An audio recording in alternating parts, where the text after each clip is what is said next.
The morning after my wedding, my mother-in-law walked into my bedroom holding an uncapped pen and a notary public. "Let's make this quick, darling," Victoria Morrison said, her pearls catching the Texas sunlight.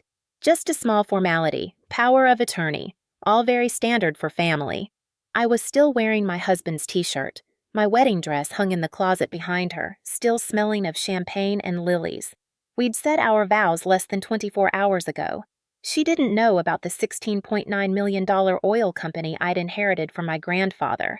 She didn't know I'd hidden it intentionally, following advice he gave me 2 years ago on his deathbed. Silence protects what speech cannot defend. And she definitely didn't know that the papers she was asking me to sign would have given her access to everything. I should have seen it coming. But sometimes love makes you blind to the red flags waving right in front of your face. Before I tell you how I almost lost everything, let me take you back to where it started, the morning after I said I do. I woke up to the sound of mourning doves outside the window. For a moment, I forgot where I was. The sheets were too crisp, the mattress too firm, the ceiling too high. Then I felt Blake's arm draped across my waist, his breath warm and steady against the back of my neck, and I remembered I was married. This was the Morrison estate. This was my new life. The master bedroom glowed with soft morning light filtering through gauze curtains. Everything in the room spoke of old Texas money. The four-poster bed with its carved mesquite headboard, the oil paintings of longhorn cattle and wide-open plains, the antique wardrobe that probably cost more than most people's cars. Blake had grown up in this room during summers, he'd told me. Now it was ours for the weekend until we moved into the apartment his mother had helped us find in downtown Austin. I lay still, watching dust motes dance in the sunbeam, and tried to savor the moment. This was supposed to be the happiest morning of my life. Mrs. Emma Morrison. The name still felt strange, like a coat that didn't quite fit right. My eyes drifted to my suitcase in the corner, partially unpacked. Buried in the false lining of that suitcase, wrapped in waterproof fabric, was a manila folder I hadn't looked at in 3 months. Inside were the documents that made me, legally and quietly, the sole owner of Hayes Energy Solutions, the company my grandfather Robert Hayes had built from nothing over 40 years. $16.9 million in assets, offshore accounts, real estate holdings, oil wells in West Texas that still produced, and not a single person in my new husband's family knew about it. I'd told myself 100 times I'd tell Blake eventually. Maybe on our honeymoon next month. Maybe on our first anniversary.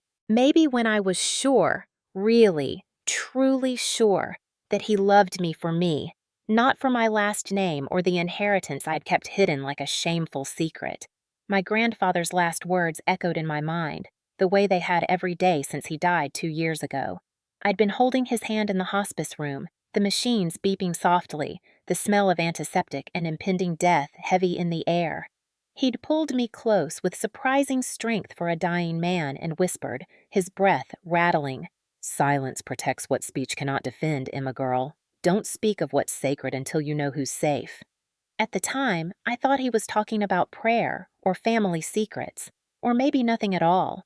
Just the confused rambling of a morphine-addled mind. But the next morning, his estate lawyer, Thomas Whitfield, had pulled me aside and handed me that folder, and I understood. Grandpa Robert had left everything to me. Not to my mother, who'd spent her whole life resenting him. Not to my 2 older sisters, who'd married well and moved to Connecticut. To me, the quiet one, the artist, the granddaughter who'd spent Sunday afternoons in his garden shelling pecans and listening to his stories about the old days in the oil fields. "He said you were the only one who listened more than you talked," Thomas had told me. "He trusted you to protect it." Blake stirred beside me, mumbling something incoherent.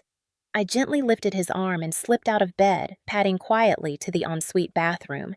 I needed to breathe, to think, to stop this growing knot of guilt in my stomach that whispered I was starting my marriage with a lie. The bathroom was all white marble and gold fixtures. I caught sight of myself in the mirror, hair tangled from sleep, mascara smudged under my eyes, Blake's oversized University of Texas shirt hanging off my shoulder. I looked young, too young to be hiding millions of dollars. Too young to be married to a man whose family I was only just beginning to understand. I splashed cold water on my face and gave myself a mental pep talk. It's not a lie. It's protection. You'll tell him when the time is right, when you're sure. But sure of what? Blake loved me. He'd proposed on the Ladybird Lake boardwalk at sunset, getting down on one knee in front of joggers and tourists and a street musician playing guitar. He'd introduced me to his mother and his younger brother James with genuine pride. He'd held me while I cried about my grandfather's death, even though he'd never met the man. So why couldn't I just trust him? Because, a small voice in my head whispered, he'd introduced you to his mother before he proposed. And Victoria Morrison had spent that entire first lunch asking pointed questions about your family, your parents' divorce, your prospects. And when you'd mentioned you worked as an art consultant for small galleries, you'd seen something flicker in her eyes. Not quite disappointment, but assessment. I shook my head, trying to clear the paranoid thoughts. This was wedding day anxiety bleeding into the morning after. Totally normal. Blake's mother was just old-fashioned, protective of her eldest son. It didn't mean anything. By the time I'd showered and dressed in jeans and a simple white blouse, the house had come alive with sounds. Footsteps in the hallway, the distant clatter of dishes, voices murmuring somewhere below. Blake was still asleep, one arm flung over his face, dead to the world. He'd always been a heavy sleeper. I kissed his forehead gently and slipped out of the room. The Morrison estate was even more impressive in full daylight. The hallway stretched long and wide, lined with oil paintings of Blake's ancestors, stern-faced men in suits, women in pearls and modest dresses, all looking like they'd built Texas with their bare hands. Side tables held crystal vases with fresh flowers. The hardwood floors gleamed with the kind of polish that only comes from dedicated housekeeping. I was halfway down the grand staircase, admiring the way morning light streamed through the stained glass window on the landing, when a young woman in a black uniform appeared at the bottom of the stairs. "Mrs. Morrison?" she said, and for a confused second I looked around for Blake's mother before realizing she meant me. "Mrs. Victoria is waiting for you in the drawing room. She asked if you could join her." My stomach did a small flip. "Oh, of course. Just give me a minute?" The housekeeper, I thought Blake had mentioned her name was Rosa, smiled politely. "She said whenever you're ready, ma'am." "Can I bring you coffee?" "That would be amazing, thank you." I watched her disappear toward what I assumed was the kitchen, then took a breath and headed toward the drawing room. It was probably just wedding gift thank yous to write, or maybe a chat about the honeymoon plans. Normal mother-in-law stuff. The drawing room was at the back of the house, facing the gardens.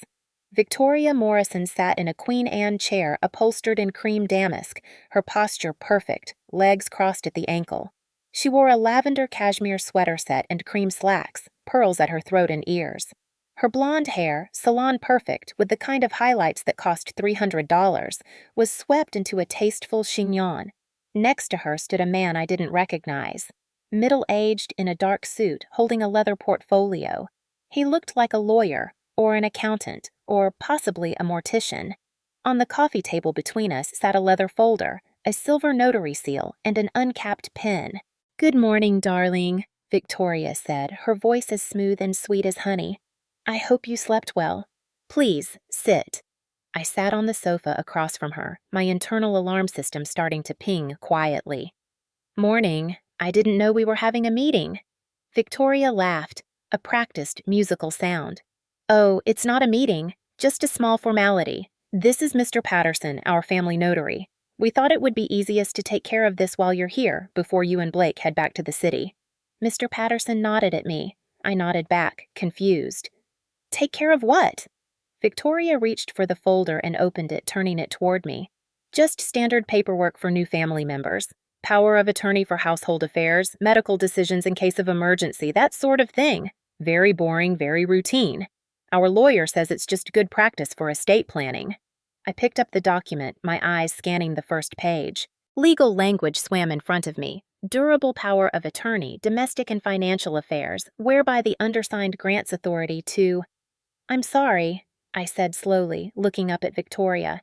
"This is a power of attorney? For you?"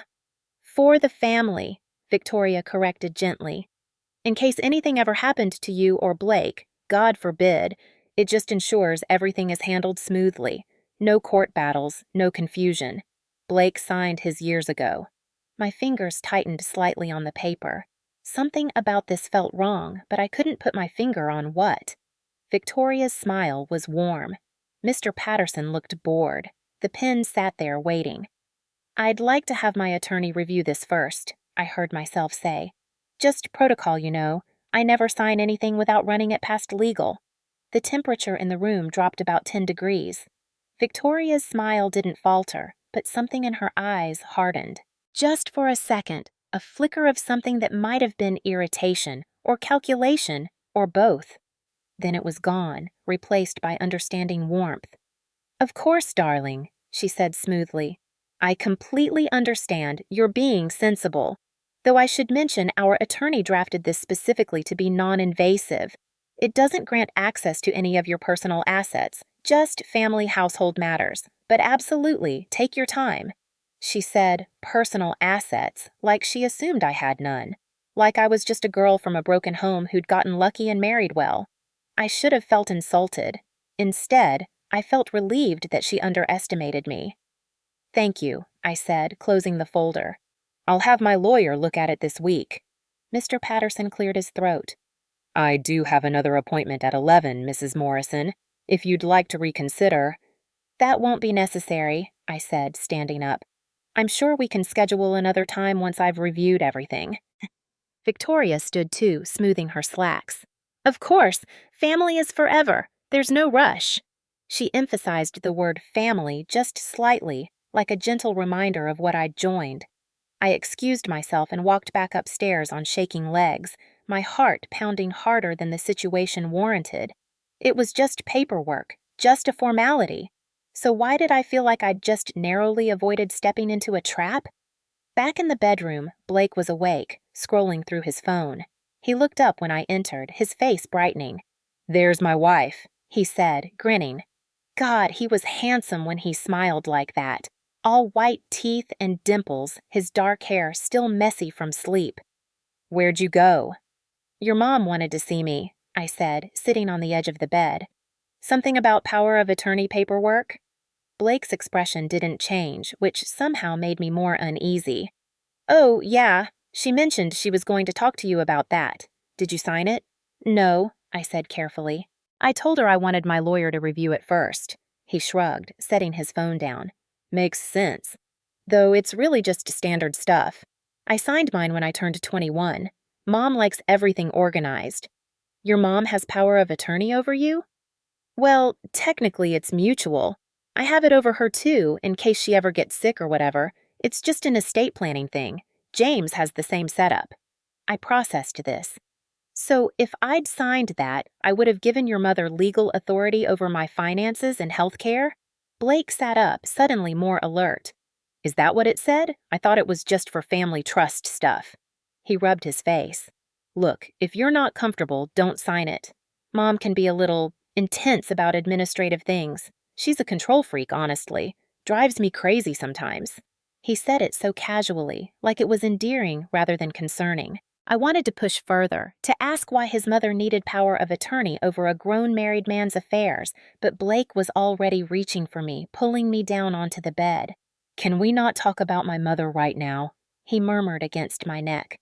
I'd rather focus on my beautiful wife.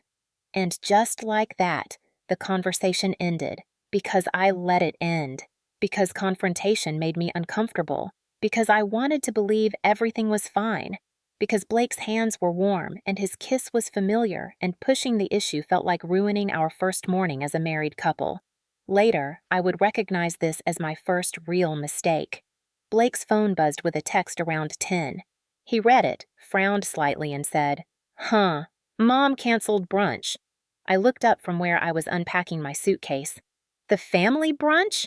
I thought that was the whole point of staying here last night. Yeah, me too. He showed me the text. Something came up. Let's reschedule for next week. Enjoy your morning, you two. M. That's weird, I said. That's Mom, Blake replied, already moving on. She probably has some charity board meeting she forgot about. Want to grab breakfast in the city instead? We spent the rest of the morning packing up and enjoying the quiet of the estate. But as we were loading the car, I noticed things that prickled at my awareness. The stack of wedding gifts that had been by the front stairs the night before? Gone. The fruit tray I'd personally arranged in the refrigerator for today's brunch? Missing. The champagne we'd put aside to toast with family? Nowhere to be found. "Hey," I said to Blake as he loaded our bags. "Did your mom say anything about the wedding gifts?" "What about them?" "They're gone." "They were right there last night." I pointed to the now empty corner of the foyer. Blake glanced over, unconcerned. "She probably moved them to the sunroom or something. You know how she is about organization. We can grab them next time we visit." That word again. Organization. Like it explained everything. Like it was normal for your mother-in-law to move your wedding gifts without mentioning it. I told myself I was being paranoid. Told myself it was just culture shock. Blake's family operated differently than mine. They were wealthier, more formal, more controlling. But controlling in a benign way. In an old money has systems way. Except a small voice in my head whispered, or controlling in a way that tests boundaries to see what you'll accept. We drove back to Austin with the windows down, warm spring air whipping through the car. Blake held my hand over the center console and talked about our upcoming honeymoon in Portugal, 2 weeks of wine country and coastal towns, scheduled for next month. He was excited, adorable, completely himself. I looked at his profile, the strong jaw, the laugh lines around his eyes, and thought, I love this man. I married him for a reason. Stop looking for problems. But that night, alone in our apartment while Blake was out playing basketball with friends, I pulled out the manila folder from my suitcase. Inside were the incorporation papers for Hayes Energy Solutions, asset inventories, financial statements, a letter from my grandfather's estate lawyer, Thomas Whitfield, outlining my responsibilities as the new CEO. I hadn't touched any of it in months. The company basically ran itself, managed by a board of directors who'd been with my grandfather for decades. They sent me quarterly reports and waited for my approval on major decisions, which I gave via encrypted email from an account Blake didn't know existed. I was a ghost CEO, a silent owner, a secret millionaire living in a one-bedroom apartment with IKEA furniture and art I'd picked up at flea markets. The guilt hit me again. Sharp and acidic. This was my husband. We'd promised to build a life together. And I was sitting here hiding the biggest part of my financial identity. I picked up my phone, started to text Blake. "We need to talk about something important." Then I stopped, put the phone down, picked it up again. My finger hovered over the send button. From the kitchen, my phone buzzed with a text from my best friend, Natalie. "How's married life treating you, Mrs. Morrison?" I replied, "Perfect." Then I deleted the unsent text to Blake and put the folder back in my suitcase. Tomorrow, I told myself, I'll tell him tomorrow. But tomorrow came, and I didn't. 3 days later, I was sitting in a minimalist co-working space on the east side of Austin, a place I'd quietly rented a desk at 6 months ago under my maiden name, Emma Hayes. The space was full of startup founders and freelance developers, people hunched over MacBooks with oversized headphones, drinking cold brew and pretending they were changing the world. No one knew me here. No one knew I owned an oil company. I was just another creative professional doing remote work. I logged into the encrypted dashboard for Hayes Energy Solutions and watched numbers populate the screen. Q2 revenue, up 11% from last quarter. Operating costs stable. New partnership offer. Solar energy company in Dallas wanted to discuss acquisition options. The board had flagged it for my review with a note. Significant opportunity. Aligns with diversification goals. Recommend exploratory meeting. I made a note to schedule a call with Thomas Whitfield. Then I opened my personal journal, a leather-bound notebook I kept separately from everything else, and wrote, Day 5 of marriage. Blake still doesn't know. Every day I don't tell him makes it worse. But every time I try, something stops me. Fear? Shame? The memory of Victoria's eyes when I refused to sign her paperwork? Grandpa always said, silence protects what speech cannot defend. but he never said what happens when the silence becomes its own kind of lie. I stared at the words, then added, Blake's mother canceled brunch, moved our wedding gifts without asking, tried to get me to sign power of attorney on day one. Am I paranoid or am I paying attention? A notification popped up on my phone, a bank alert. I frowned, opening it. Transaction, $18,000 withdrawn from joint checking account. Merchant, C, Advisory, LLC. Date, today, 8:47 a.m. My stomach dropped. Blake and I had opened a joint account last month for shared expenses. Rent, groceries, utilities. We'd each put in $5,000 to start. I'd added another $3,000 after the wedding from gift money. We'd agreed, explicitly agreed, that any transaction over $500 required discussion first. I called Blake immediately. He answered on the third ring, sounding cheerful. Hey babe, what's up? Did you withdraw $18,000 from our account? I tried to keep my voice calm. Pause. Oh, that. Yeah, it's for Mom's consulting firm. Just a setup fee. What consulting firm? She's starting this new business venture, advisory services for wealthy families or something. I told you about it. No, I said slowly. You didn't. I thought I did. Anyway, it's no big deal. It's an investment. We'll get it back. My hand tightened around the phone. Blake, we agreed. No major expenses without talking first. He laughed, actually laughed. Come on, Emma, we're married now. Everything doesn't have to be so formal. Don't you trust me? There it was, the trust card. This isn't about trust, I said, trying to stay reasonable. It's about communication. $18,000 is a lot of money. It's an investment in our future, Blake said, his tone shifting slightly defensive. Mom's firm is going to help families with estate planning and asset management. It's exactly the kind of thing your art clients might need eventually. I thought you'd be supportive. I felt the fight draining out of me, replaced by confusion. Was I being unreasonable? Was this normal married couple financial blending, and I was just too independent to see it? I just wish you'd asked first, I said quietly. You're right, Blake said, his voice softening. I'm sorry. I should have talked to you.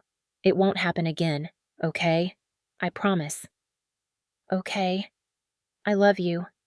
I love you too. We hung up, and I sat there in the co-working space, staring at my phone. Then I opened a new browser tab and typed C Advisory LLC Texas. The business registry loaded. I clicked through to the details. C Advisory LLC. Formation date, March 15, 2024. Registered agent, Victoria Morrison. Co-signer, Blake Morrison. Business address, Morrison Estate, Austin, TX. Purpose, Business Asset Transition Services. My heart started pounding. March 15th, 2 months before our wedding. Blake had signed on to his mother's company before we got married, before I even knew it existed. I clicked through more documents. The filing listed Asset Transition Services, not consulting, not advisory. Transition. Whose assets were they planning to transition? I sat back in my chair, my mind racing. Maybe it was innocent. Maybe Victoria really was starting a consulting business and Blake was helping her. Maybe asset transition was just corporate jargon for estate planning. Or maybe... I opened my banking app and looked at our joint account activity over the past month. $18,000 to C Advisory. Today, $450 to VM Services last week. $1,200 to Morrison Holdings 2 weeks ago. Small amounts. Nothing that had triggered my attention before. But now, looking at them all together, my phone buzzed. Text from Blake. Dinner at Mom's tonight? She wants to make up for canceling brunch. I stared at the message for a long moment. Then I typed back. Sure. What time? Because I needed to see Victoria Morrison again. I needed to watch her, listen to her, figure out what the hell was going on, and I needed to do it without anyone knowing I was looking. That night, I told Blake I had a headache and couldn't make dinner. Instead, I drove to a small law office in downtown Austin, tucked between a dentist's office and a vintage clothing boutique. The plaque outside read, Brennan and Associates, Estate Planning. Elijah Brennan had been my grandfather's personal attorney for 30 years. When Robert died, Elijah had been the one to walk me through the inheritance, the trust structures, the legal protections my grandfather had built around his empire. He was in his early 50s, with silver hair and the kind of steady, calm demeanor that made you want to trust him immediately. When his receptionist showed me into his office, he stood up with genuine warmth. "Emma Hayes," he said, shaking my hand. "I haven't seen you since the estate settlement. How are you? And congratulations on your marriage. I got your announcement." "Thank you," I said, sitting in the leather chair across from his desk. "I'm sorry to show up without an appointment. For Robert's granddaughter? My door's always open. What's on your mind?" I pulled out the printed business registration for C Advisory LLC and slid it across his desk. "I need you to tell me if I'm being paranoid or if I should be worried." Elijah put on his reading glasses and examined the document. His expression didn't change, but I saw his jaw tighten slightly. "Your husband's signature," he noted. "On a company formed 2 months before our wedding," I said. "That just withdrew $18,000 from our joint account without my knowledge." Elijah was quiet for a moment, then looked up at me. "Emma, I'm going to ask you something, and I need you to be honest. Does your husband know about Hayes Energy?" "No." "Does his family?" "No." He nodded slowly, setting the paper down. "Your grandfather left something for you. I've been holding it since he passed. He told me to give it to you only under specific circumstances." My pulse quickened. "What circumstances?" "If you got married, and if your marriage started to feel transactional." He opened a drawer in his desk and pulled out a sealed manila envelope. My name was written on it in my grandfather's handwriting. I took it with shaking hands and opened it carefully. Inside was a legal document, several pages thick, titled Post-Marital Amendment Trigger Protocol. I read through it slowly, my heart pounding harder with each paragraph. The document outlined a clause hidden deep in my prenuptial agreement. A clause I didn't remember signing, but there it was, with my signature and date. In the event that a marital partner attempts to modify ownership or control of protected trust assets through direct or indirect legal instruments, including but not limited to deeds, transfers, or power of attorney requests, an automatic freeze will be triggered pending trustee board review. There was more, pages of legal language that essentially boiled down to this. If Blake or anyone else tried to access or manipulate my inheritance, everything would lock down automatically. No assets could be moved. No shares could be transferred.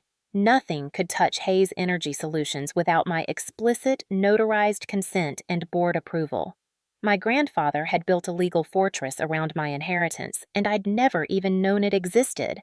At the bottom of the last page was a handwritten note in his familiar scrawl. "Emma girl, if you're reading this, it means someone is trying to love your money more than they love you. I'm sorry. I hoped I was wrong about whoever you chose. But I'd rather protect you than be right about trusting them. Remember, silence protects what speech cannot defend, but you can't stay silent forever.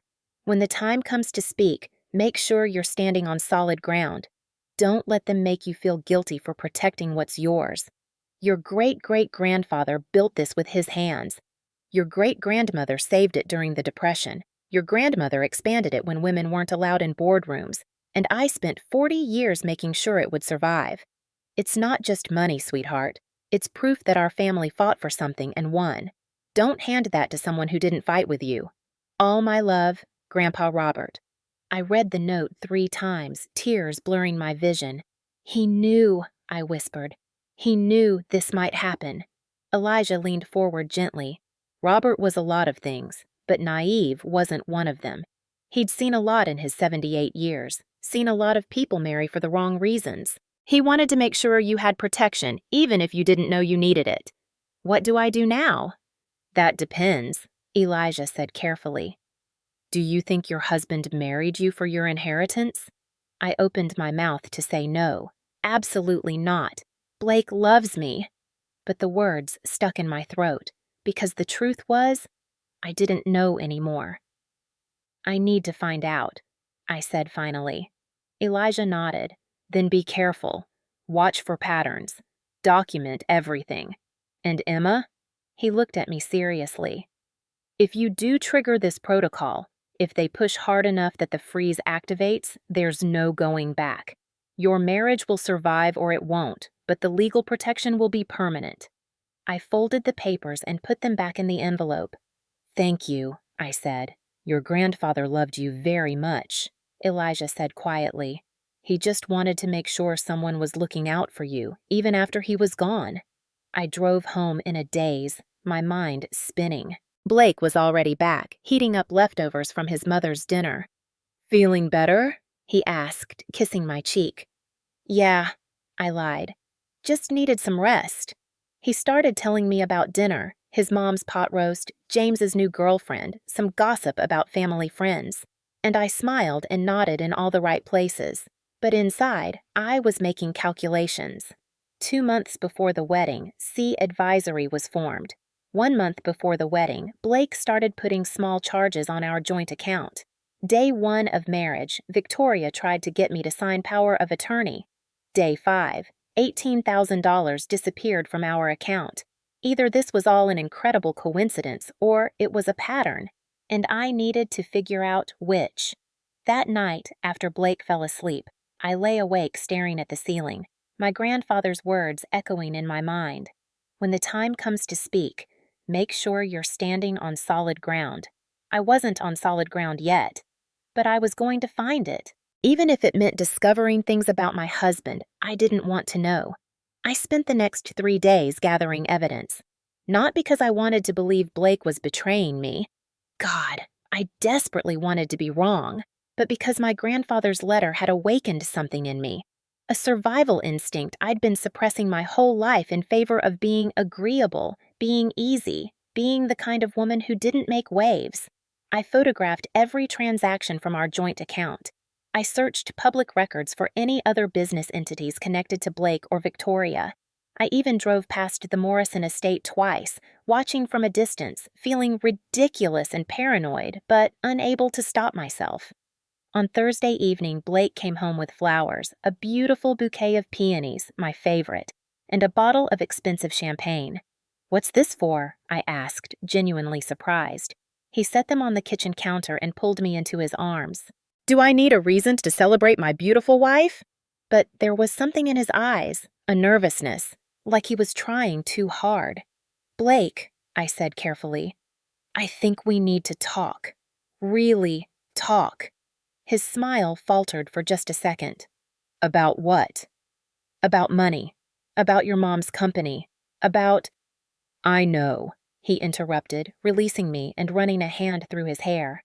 I know I screwed up with the C Advisory thing. That's actually why I got the champagne. I wanted to apologize properly. He popped the bottle. The sound made me flinch, and poured 2 glasses. Emma, I've been stressed, he said, handing me a glass. Mom's been on my case about helping her get this business off the ground, and I didn't think it through. The money thing. I should have asked you first. This was it. This was the moment to push, to demand answers about why the company was formed before our wedding, to ask what asset transition services actually meant, to confront him about all the small transactions I'd found. But he looked so earnest, so genuinely apologetic, and I was so tired of being suspicious of my own husband. Okay, I heard myself say, just, please, in the future. We agreed to communicate. Relief flooded his face. Absolutely, I promise. Now can we please drink this champagne and try that new Thai place down the street? I've been craving pad see ew all week. I let him change the subject. I let him pour me another glass. I let myself believe that maybe, this was just normal marriage growing pains. 2 people learning to combine their lives and occasionally screwing up. We went to dinner. Blake was charming and attentive, making me laugh with stories about his disastrous attempts at meal prep during college. He held my hand across the table. He kissed me in the parking lot like we were still dating. For a few hours, I let myself forget about C Advisory and power of attorney documents and my grandfather's warnings. I wanted so badly for everything to be fine. The next morning, I woke up to another bank alert. Transaction: $24,000 withdrawn from joint checking account. Merchant: Morrison Holdings, LLC. Date: today, 6:23 a.m. I sat up so fast I got dizzy. Blake was in the shower. I could hear him singing off key, completely oblivious. I threw on clothes and was waiting in the kitchen when he emerged, towel around his waist, hair dripping. "We need to talk. Now." He froze, taking in my expression. "Emma, $24,000, Blake, from our account, this morning. Morrison Holdings." He had the decency to look guilty. "It's an investment." "An investment," I repeated flatly. "In what?"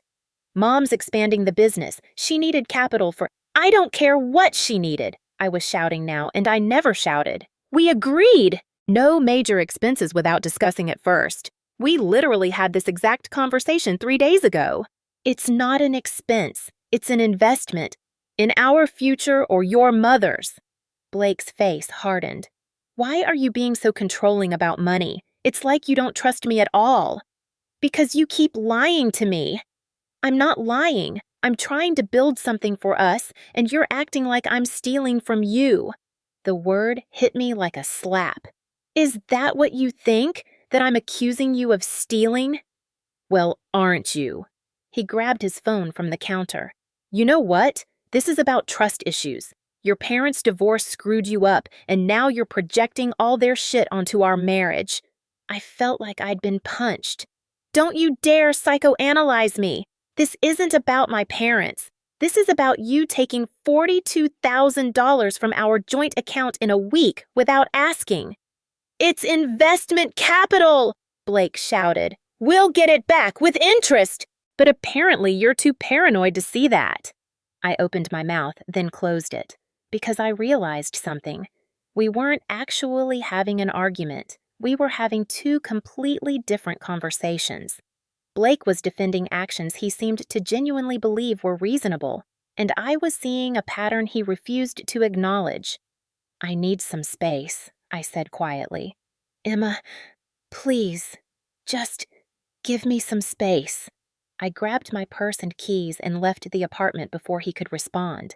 I was sitting in my car outside a coffee shop trying to stop shaking when my phone rang. Unknown number. I almost didn't answer. "Hello? Emma Morrison?"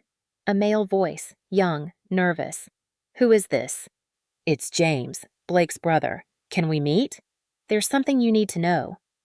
20 minutes later, I was sitting across from James Morrison in a corner booth of a diner on the outskirts of Austin. He looked terrible. Dark circles under his eyes, wrinkled shirt, fingers drumming anxiously on the table. "I probably shouldn't be doing this," he said without preamble.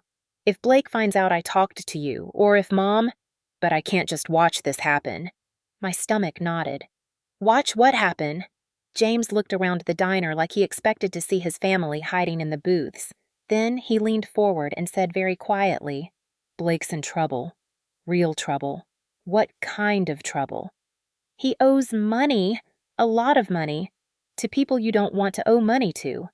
I felt cold all over. "Gambling?" James's eyes widened. "How did you—" "I didn't. I guessed." "How much?" He swallowed hard. "Last I heard, about 200,000. The number hit me like a physical blow. $200,000? Started small. Poker games with college friends, then online betting, then worse places, underground stuff, high stakes." James rubbed his face. "He kept thinking he could win it back. You know how that goes." I didn't, actually, but I could imagine. "When did this start?" "Couple years ago. Got really bad about 6 months before he met you." James met my eyes. "I'm not telling you this to hurt you, Emma. I'm telling you because Mom knows. She's known the whole time. And the company, C Advisory, it's not really about business consulting." "What is it about?" "Paying off Blake's debts. They're counting on your inheritance to fix everything." There it was. Confirmation of what I'd feared but desperately hoped wasn't true. "How do you know about my inheritance?" I asked carefully. James looked uncomfortable. Mom hired a private investigator after Blake told her he was going to propose. She knows about Hayes' energy. She knows everything. The betrayal cut deeper than I expected. Blake told her he was proposing? Before he proposed to me? He asked her permission first. That's how our family works. Mom has final say on major decisions. He said it like it was normal, like grown men regularly asked their mother's permission to propose to women they loved. Does Blake know about my company? I don't think so, James said. Mom kept it from him. Said she didn't want to complicate his feelings or whatever. But Emma, you need to understand. Blake really does love you. Or, at least, he did. At first. Before everything got so desperate. Before he needed my money, you mean? James flinched. I think part of him still loves you. But Mom, she's got this hold on him. Always has.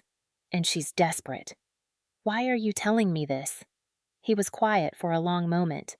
Because what they're doing is wrong. And because... He looked away. Our dad died 2 years ago. Left us with nothing but debts. Gambling debts, same as Blake. Mom's been holding the family image together with smoke and mirrors ever since. She's terrified of losing everything, of people finding out we're broke. So, when Blake met you, and you came from money, or so she thought, it seemed like the answer to everything. Except I didn't come from money, I said. My family's middle class, my parents are divorced. I work at art galleries. But your grandfather was Robert Hayes, James said. Mom did the research. Oil empire, millions of dollars, and you're his only heir. I felt sick. So this was all calculated from the beginning. I don't think Blake knew at first, James said quickly. I really don't. I think he genuinely fell for you. But then the debts got worse, and Mom got in his ear, and people do desperate things when they're drowning. I stared at my untouched coffee. Why are you helping me? Because someone should. James stood up, pulling cash from his wallet and dropping it on the table. And because I like you, Emma. You're good for Blake. Or you would be if he wasn't so messed up. But you deserve to know what you're dealing with before it's too late. Too late for what? He looked at me with something like pity. Before they get you to sign something you can't take back. I didn't go home that night. I texted Blake that I was staying at Natalie's, then checked into a small hotel near the university and spent hours staring at the ceiling trying to process everything. 200,000 in gambling debts. Victoria knew about my inheritance. They were counting on my money to save them, but James said the debts came from their father too. Victoria was desperate, not just greedy. It didn't excuse what they were doing, but it complicated things. The next afternoon, I did something I knew was probably wrong. I followed Victoria Morrison. I'd looked up the address for C Advisory, the Morrison estate, and parked down the street around 2 p.m., feeling like a character in a bad detective movie. I told myself I'd wait an hour max, and if nothing happened, I'd go home and confront Blake directly. At 2:47, Victoria's silver Mercedes pulled out of the driveway. I followed her.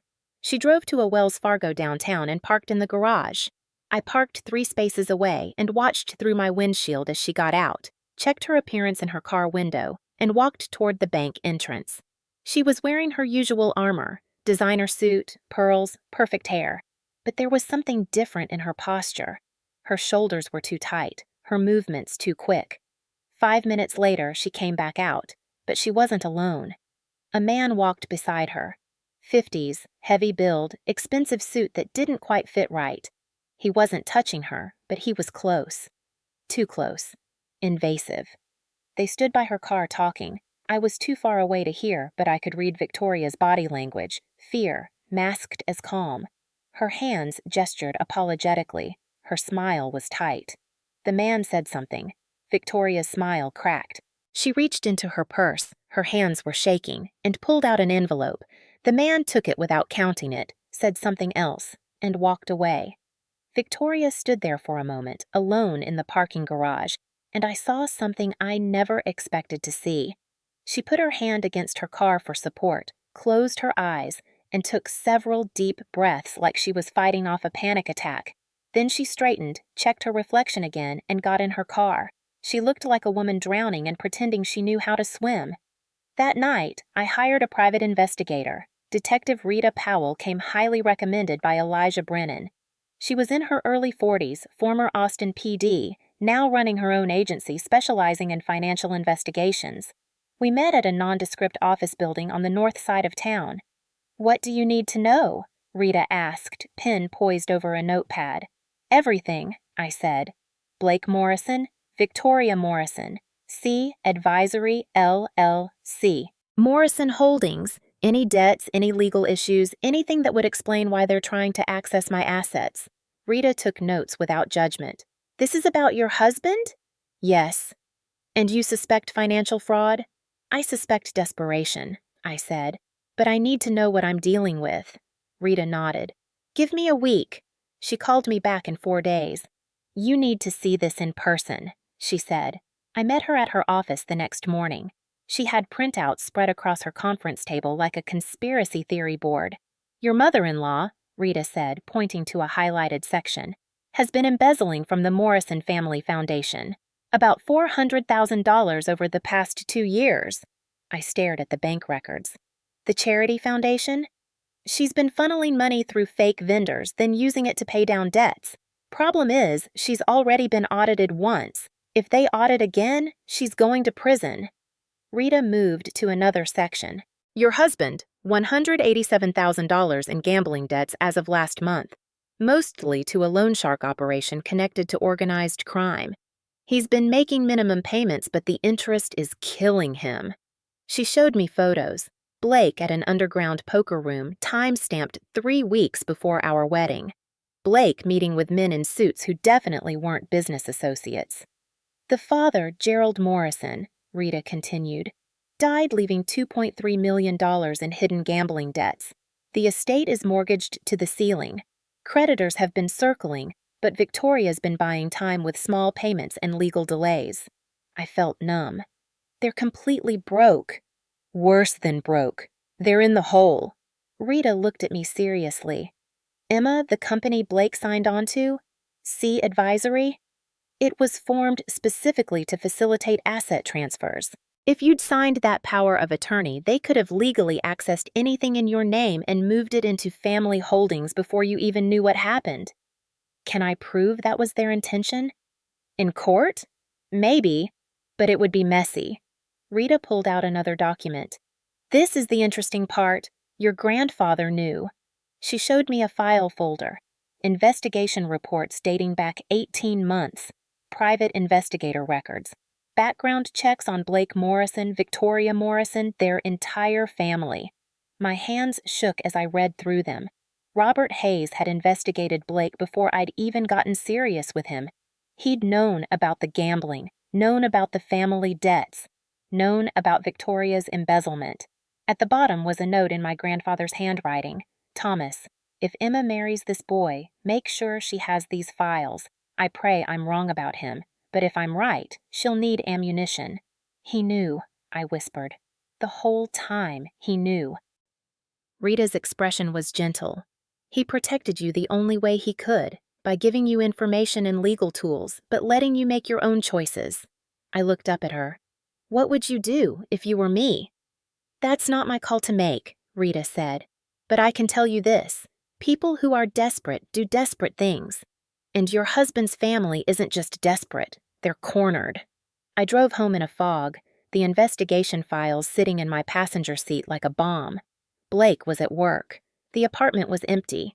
I sat on our couch, the one we'd picked out together at Pottery Barn, arguing playfully about cushion firmness, and opened my grandfather's file again.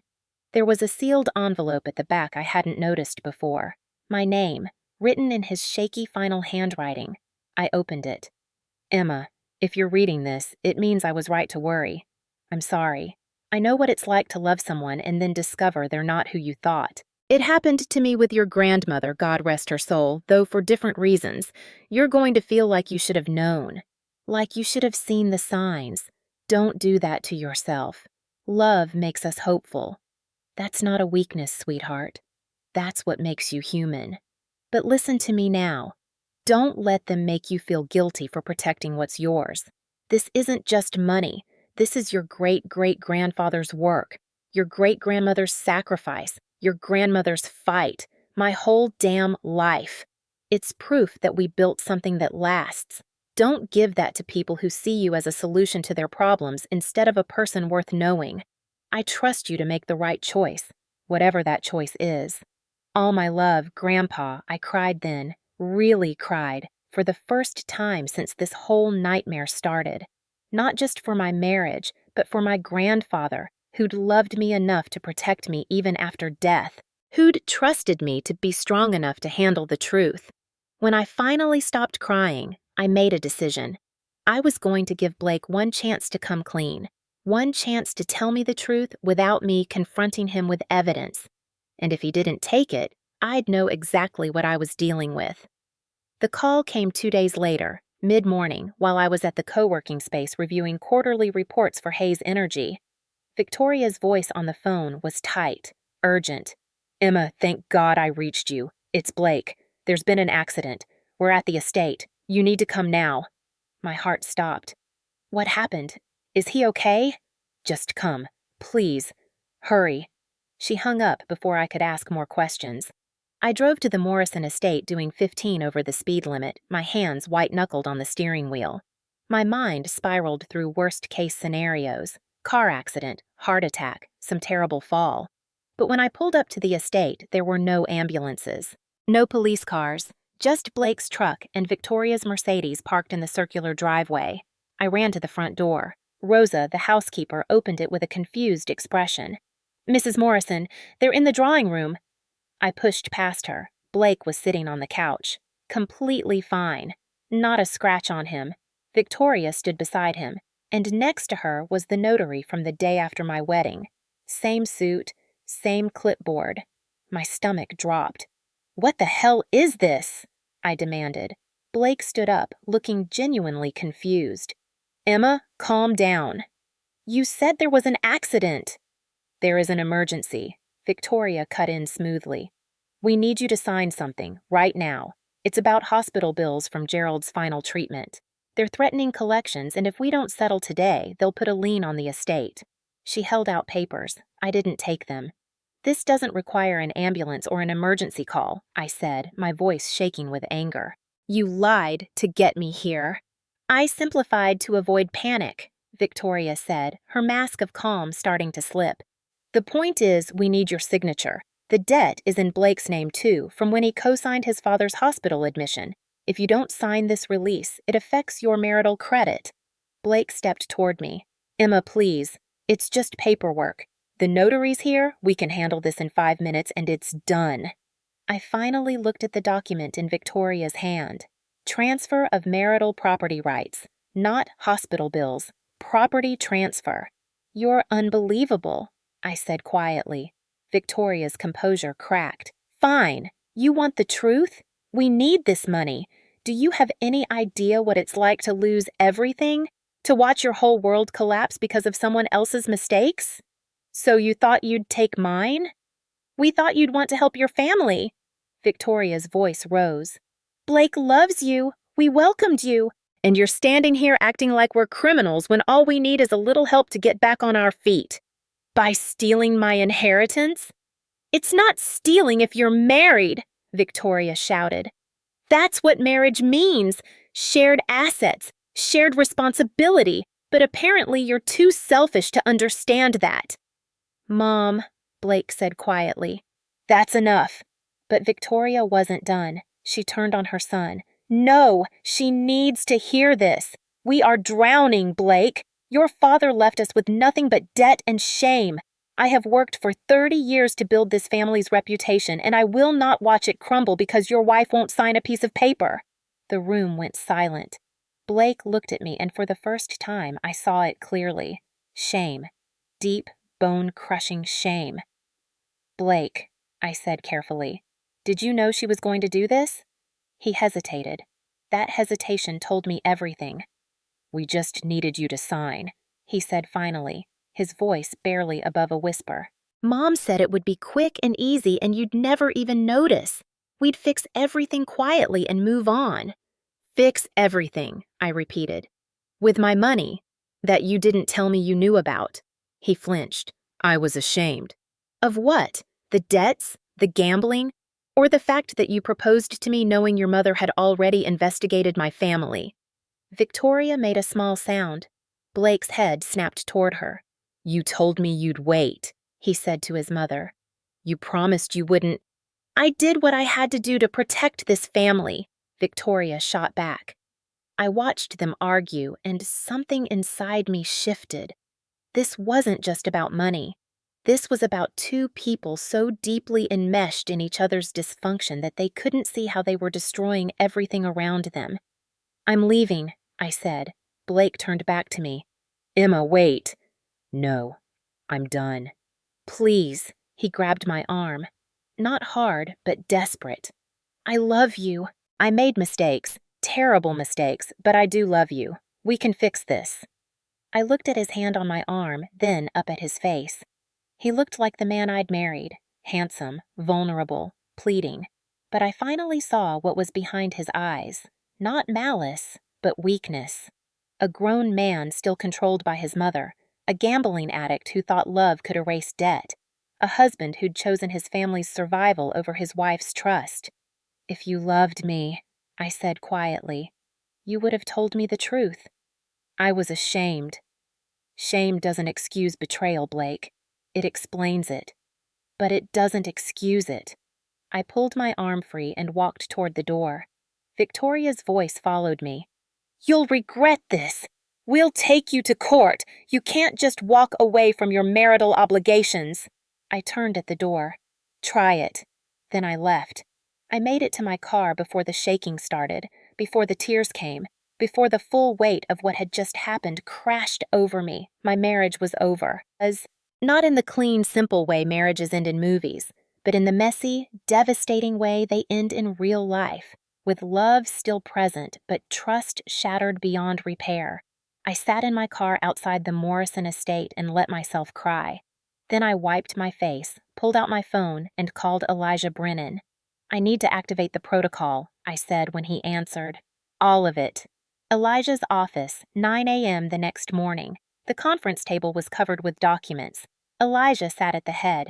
Next to him was a younger lawyer named Sarah Park from his firm's litigation department. Across from me, a financial advisor named Malcolm Peters who specialized in asset protection. First things first, Elijah said.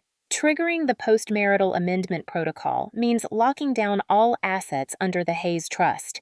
Nothing can be accessed, transferred, or modified without board approval and your explicit written consent. Do it, I said. Sarah Park pulled out a form. This also means filing a protective order with the court. If Blake or Victoria attempt to claim any portion of your inheritance, we'll have legal grounds to stop them immediately. But, Malcolm added carefully, they could countersue, claim you defrauded them by hiding assets during courtship. Texas is a community property state. If they can prove you intentionally concealed wealth to avoid sharing it, a judge might rule in their favor. My stomach tightened. Could I actually lose?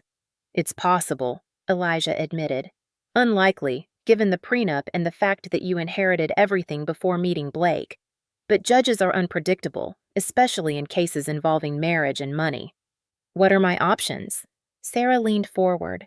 We file first, aggressively, freeze everything, document their attempted fraud, and paint them as the bad actors, which frankly they are. The fake emergency, the attempted property transfer, the company formed before your wedding, it all supports a narrative of predatory intent.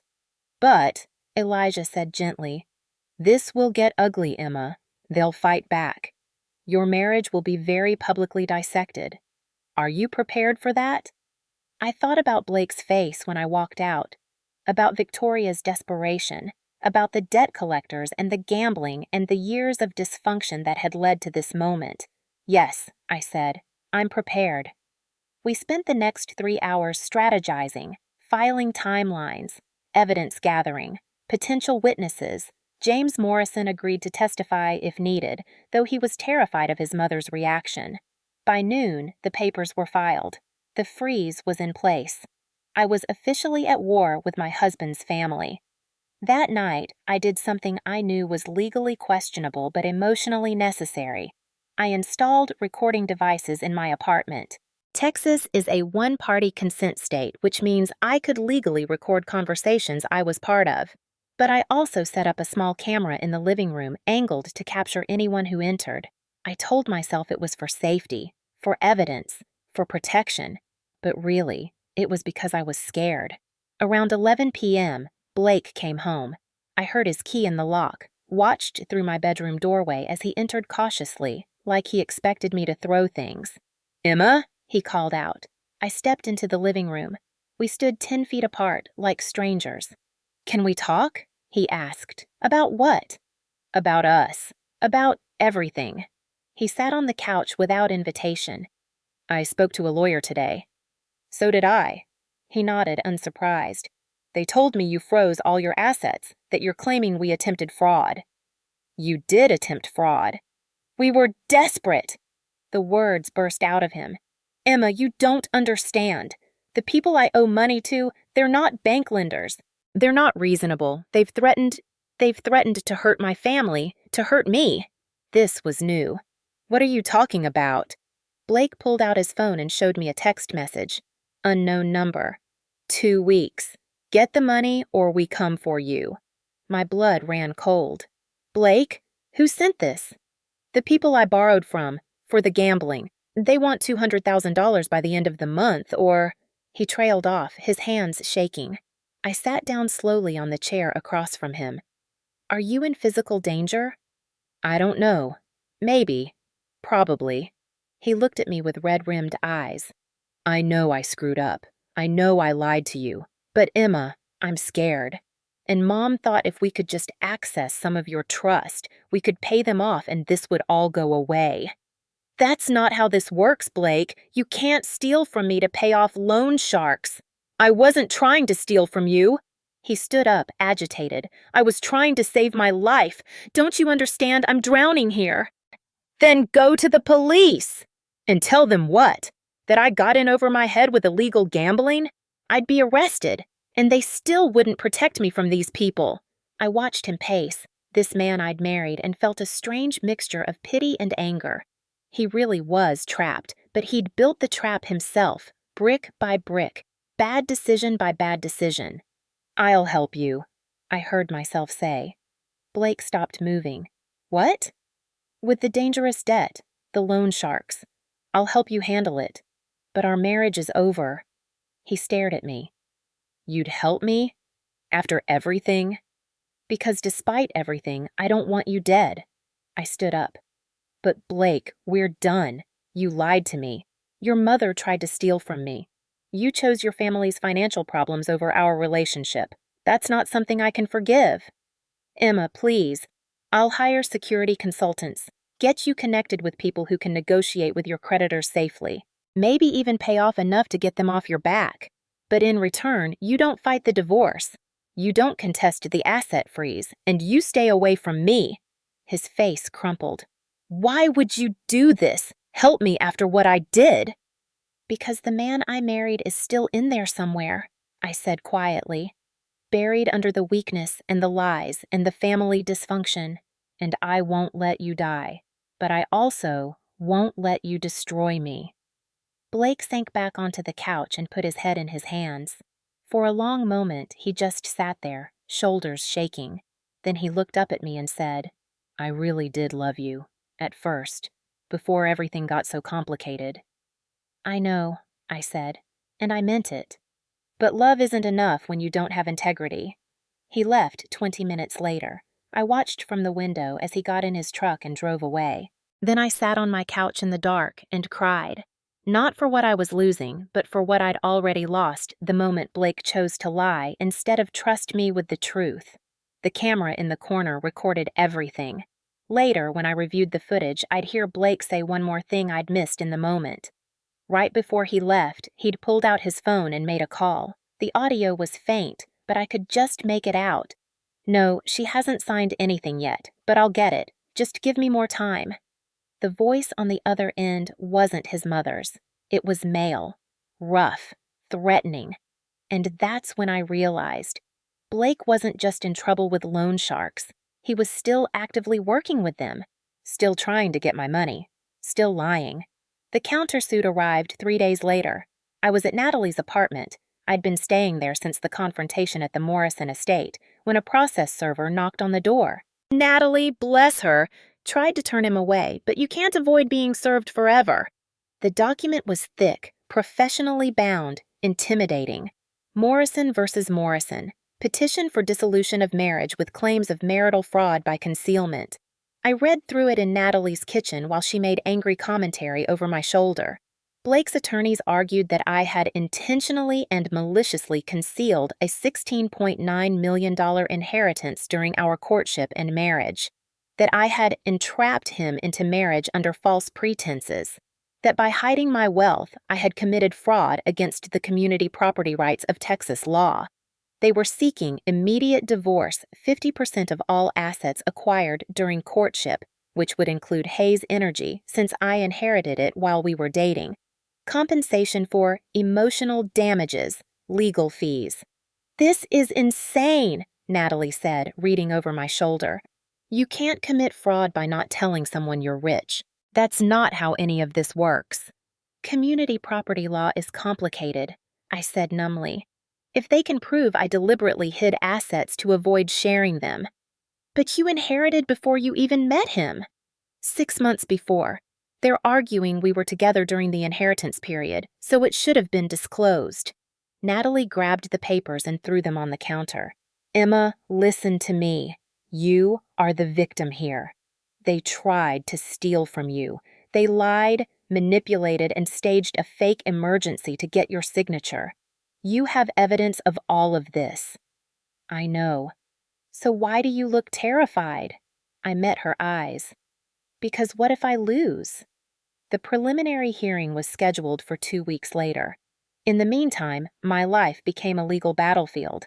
Depositions, document requests, interrogatories asking intimate details about my relationship with Blake, my grandfather's estate, my financial history. Elijah prepared me extensively. We went over every piece of evidence, the C advisory formation date, the power of attorney attempt, the fake hospital emergency, the recordings from my apartment. They're going to paint you as a gold digger who married down and then refused to share, Elijah warned. You need to be ready for that narrative. I married down? I said incredulously. His family has an estate. Had an estate, past tense. They're mortgaged to the ceiling and swimming in debt. On paper, you're the wealthy one who married a man from a struggling family, then refused to help when they asked. Sarah Park added, They'll also argue you were paranoid and controlling about money, that you damaged the marriage by refusing reasonable requests for financial transparency. Reasonable? I felt my blood pressure rising. They tried to steal from me. We know that, Sarah said calmly. But they'll call it family financial planning and estate organization. We need to prove intent to defraud, which is harder than it sounds. The preliminary hearing arrived too quickly. Travis County Courthouse, Family Law Division, 9 a.m. on a Thursday. I wore a navy suit that Natalie had helped me pick out. Professional, but not flashy. Blake sat across the courtroom with his attorney, a sharp-looking woman in her 50s named Margaret Chin. He wouldn't meet my eyes. Victoria sat in the gallery behind him, perfectly coiffed, looking like she was attending a garden party rather than a lawsuit. Judge Raymond Porter was in his 60s, gray-haired, with the kind of weathered face that suggested he'd seen every possible variation of human dysfunction play out in his courtroom. Margaret Chin stood first. Your Honor, this case represents a fundamental breach of marital trust. My client, Mr. Blake Morrison, entered into marriage believing he was partnering with a woman of modest means who worked in art consultation. He had no knowledge that Mrs. Morrison was, in fact, the sole heir to a multi-million-dollar oil company. When did he discover this? Judge Porter asked. Approximately 1 week ago, Your Honor, when she filed a unilateral asset freeze that locked him out of what should be community property under Texas law. The judge looked at Elijah. Counsel? Elijah stood.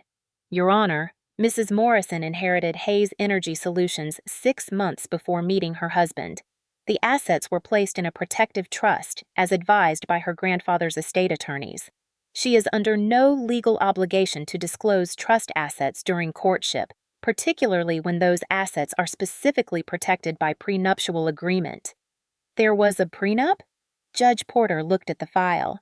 Yes, Your Honor. Signed by both parties, notarized with independent legal counsel present. Mr. Morrison was fully aware that certain assets were protected. Margaret Chin jumped in. The prenup makes no specific mention of Hayes Energy Solutions. My client believed the protected assets referred to personal items, family heirlooms, perhaps a small inheritance, not a $16.9 million company. Because he didn't ask, Elijah countered. The prenup clearly states all trust assets acquired before or during marriage remain separate property. Mr. Morrison signed this document. His lack of curiosity about the specifics doesn't constitute fraud by his wife. Judge Porter held up his hand. Let's hear from the parties. Mrs. Morrison, when did you inherit this company? I stood, my legs shaking. January 2024, Your Honor. My grandfather passed away and left his estate to me. And when did you meet your husband? July 2024. Did you tell him about the inheritance? I swallowed hard. No, Your Honor. Why not? This was it, the moment that would define everything. My grandfather advised me not to, I said carefully. He'd seen people in his life who were loved for their money rather than themselves. He suggested I protect my inheritance until I was certain of someone's intentions. So you deliberately concealed your wealth? I delayed disclosure, Your Honor. I planned to tell Blake eventually, but then I hesitated. Then what? Then his family started asking me to sign legal documents the day after our wedding. Power of attorney papers, property transfers. I discovered they'd formed a company 2 months before our wedding specifically for asset transition services, and I realized my grandfather might have been right to worry. Margaret Chin stood. Your Honor, this is exactly the paranoid behavior I mentioned. Mrs. Morrison is painting my client's family as predatory based on normal estate planning activities. Normal? I couldn't help it. The word burst out. They staged a fake medical emergency to get me to their house, then tried to pressure me into signing over property rights while a notary waited. How is that normal? Judge Porter banged his gavel lightly. Mrs. Morrison, please address your comments to me, not opposing counsel. I apologize, Your Honor. The judge looked at both attorneys. I'm going to need to see evidence of these alleged fraud attempts. Ms. Chin, if your client's family did indeed use deceptive practices to obtain signatures, that's going to weigh heavily against your case. We maintain that all requests were legitimate and appropriate, Margaret said smoothly. Then you'll have no problem providing documentation of this alleged medical emergency and the purpose of the property transfer documents. Margaret's smile tightened almost imperceptibly. The hearing lasted another hour. Both sides presented preliminary evidence. The judge asked pointed questions about the prenup, the timeline of events, the formation of C Advisory. Finally, he sat back in his chair. Here's what I'm seeing, Judge Porter said. Mrs. Morrison inherited assets before the marriage. Those assets were protected by a prenup that Mr. Morrison signed. Whether or not he read it carefully is his responsibility, not hers. I felt a flutter of hope. However, the judge continued, there are questions about whether Mrs. Morrison acted in good faith during the marriage. The concealment of significant wealth, regardless of legal protection, raises issues of trust and transparency that are foundational to marriage. The hope dimmed. I'm ordering both parties to participate in mediation before we proceed to trial. If you can't reach an agreement, we'll reconvene in 6 weeks for a full hearing. In the meantime, the asset freeze remains in place, but Mr. Morrison, you are entitled to access marital accounts for reasonable living expenses. He banged his gavel. Court adjourned. We filed out of the courtroom into a hallway swarming with people. I was heading toward the elevator when I heard someone call my name, a reporter, then another, then 3 more, cameras and microphones appearing like magic. Mrs. Morrison, is it true you hid millions from your husband? Did you marry Blake Morrison knowing he was in financial trouble? Are you divorcing him now that he knows about your money? Elijah pushed through them, pulling me toward a side exit. No comment, no comment. My client has no statement at this time. But the damage was done. By that afternoon, the story was everywhere. Oil heiress hid $17 million, fortune from husband, now fighting divorce battle. The headlines were brutal. Comment sections worse. Half the internet thought I was a manipulative gold digger. The other half thought Blake was a con artist. Nobody had the full story, but everyone had an opinion. My phone exploded with texts. Old college friends I hadn't spoken to in years. Distant relatives suddenly interested in my life. Former colleagues from the art galleries asking if I was okay. Unknown numbers asking for interviews, offering book deals, demanding money. I turned my phone off and sat in Natalie's bathroom with the door locked, trying to remember how to breathe. The panic attack hit around 2 a.m. I woke up gasping, heart racing, convinced I was dying. Natalie heard me and rushed in, finding me on the bathroom floor, hyperventilating.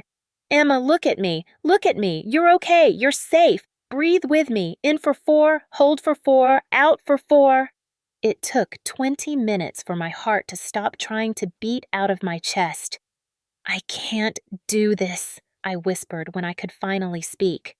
"Nat, I can't. The trial, the media, everyone thinking I'm either a victim or a villain. I just want it to stop." "What do you want to stop?" "All of it. The fighting, the lawyers. Maybe I should just give them some money. Enough to make them go away, then disappear. Change my name. Start over somewhere else." Natalie sat on the bathroom floor beside me. "Is that what you want? Or is that what anxiety is telling you want?" I put my head in my hands. "I don't know anymore." "Emma Hayes," Natalie said firmly, "you are the smartest, kindest, strongest person I know. You did nothing wrong. You protected yourself, which is what your grandfather wanted. You don't owe these people anything." "But what if I lose? What if you win?" I looked at her. Winning means destroying Blake's life, exposing his mother's crimes, tearing apart a family that's already broken.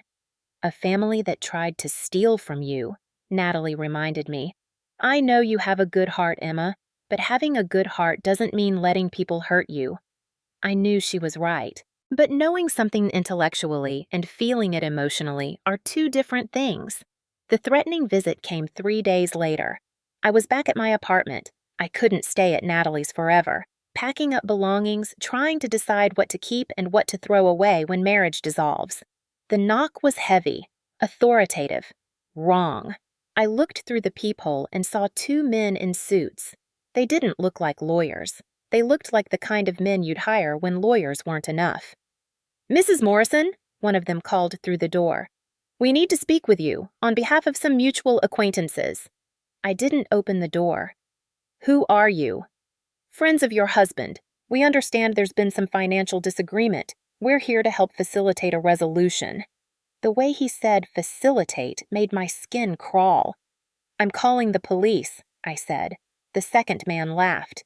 "Ma'am, we're not here to threaten you. We're businessmen. We're simply noting that your husband has certain obligations that could be resolved much more easily with your cooperation." My cooperation meaning my money, meaning a reasonable settlement that helps everyone involved. See, when people owe our associates money and can't pay, things get complicated.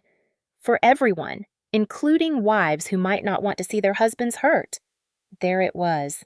Not quite a threat, but close enough. "Leave," I said through the door, "or I'm calling 911. "Think about it, Mrs. Morrison. Blake's in a tough spot. You could help him, or you could let nature take its course. Your choice." I heard footsteps retreating. I called Detective Rita Powell immediately. She arrived with 2 Austin PD officers within 30 minutes. "Did they touch you? Threaten you explicitly?" Rita asked, taking notes. "Not explicitly, but the implication was clear. Pay Blake's debts or he gets hurt. And maybe I do too." Rita's expression darkened. "This is loan sharking, possibly extortion. Emma, this just escalated beyond a divorce case. I'm opening a criminal investigation." Over the next week, Rita's investigation uncovered things that made my blood run cold. The Morrison family wasn't just in debt to one loan shark operation. They owed money to 3 different criminal organizations, all connected to underground gambling rings. Victoria had been embezzling from the Morrison Family Foundation for 2 years, funneling approximately $400,000 to pay minimum interest on various debts. Blake had taken out a loan from a particularly dangerous group 6 months before our wedding, right around the time he proposed, using the promise of marital assets as collateral. They've been planning this for a long time, Rita said, showing me financial records. Blake's debt accelerated dramatically last spring. That's when they formed C Advisory. That's when he proposed to you. So he proposed because he needed my money. Or because his creditors told him to find money. Fast! She pulled out another file. This one made my heart stop. Your grandfather knew, Rita said quietly. All of it. The file contained private investigator reports dating back 18 months. Robert Hayes had hired someone to investigate Blake Morrison the moment I mentioned I was seeing someone seriously. The investigator had documented everything: Blake's gambling, Victoria's embezzlement, the family's hidden debts, even the criminal organizations involved. At the bottom was a note in my grandfather's handwriting. Thomas, if Emma marries this boy, give her these files on their first anniversary. I pray I'm wrong. I pray he loves her for real and leaves this mess behind. But if he doesn't, she needs to know what she's fighting. He protected you even after death, Rita said. I stared at the files, feeling something break open in my chest. Not grief, not anger. Something else. Certainty. My grandfather had seen the danger. He'd given me tools to fight it, and now it was my choice what to do with them. I want to help Blake, I said. Rita looked at me like I'd lost my mind. What? Not with my money, but I don't want him dead. Can you help negotiate with his creditors? Maybe work out a payment plan, protection in exchange for testimony against the loan shark operations? Emma, after everything he did to you. He's weak. He's a liar. He chose his mother's dysfunction over our marriage. But I don't want him murdered. I met her eyes. Can you help or not? Rita studied me for a long moment. You're either incredibly kind or incredibly stupid. Maybe both. I can talk to Organized Crime Division, see if Blake would qualify for some kind of protected cooperation agreement. But Emma, if you do this, he'll know. He'll know you saved him. Good, I said, because I want him to live with that. I want him to know that the wife he tried to steal from was the one who saved his life. 2 days later, I sat across from Blake in a coffee shop in North Austin. He looked terrible. Unshaven, dark circles under his eyes, his hands shaking slightly as he held his cup. Why did you want to meet? He asked. Detective Powell contacted you? He nodded. About the cooperation agreement. They want me to testify against the people I borrowed from, in exchange for protection and a structured payment plan. He looked up at me.